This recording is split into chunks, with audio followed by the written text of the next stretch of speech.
Una giornata di pioggia incessante ha inzuppato i terreni già messi a dura prova della Pedemontana, precipitazioni concentrate che hanno provocato non pochi disagi, in particolare nel Vittoriese.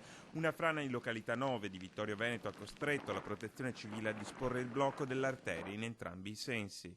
Unico collegamento con Belluno dopo la chiusura dell'Alemagna, l'autostrada A27, ad essere bloccata infatti anche la linea ferroviaria che porta alla provincia montana, e a Vittorio Veneto non sono mancati neppure i problemi per il fiume. Il Meschio in particolare è arrivato oltre il livello d'allarme. Sì, è il più alto di, non so, 30-40 centimetri. Un fiume tenuto sotto stretta osservazione per l'intera giornata. Solo in serata l'acqua ha cominciato a scendere. Il problema può essere il ponte, perché l'acqua la cosa davanti là. Non riesce a passare, si alza su.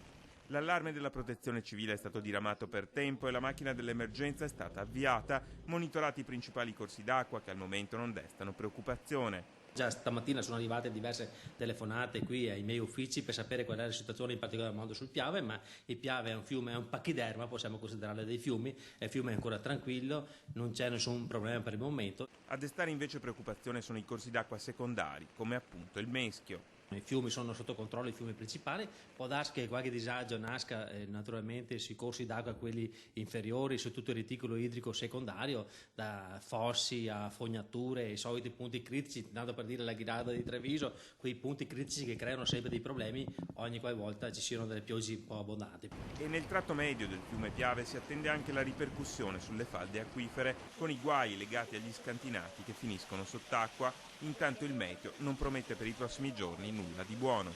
La pioggia è stata, di natura abbastanza consistente.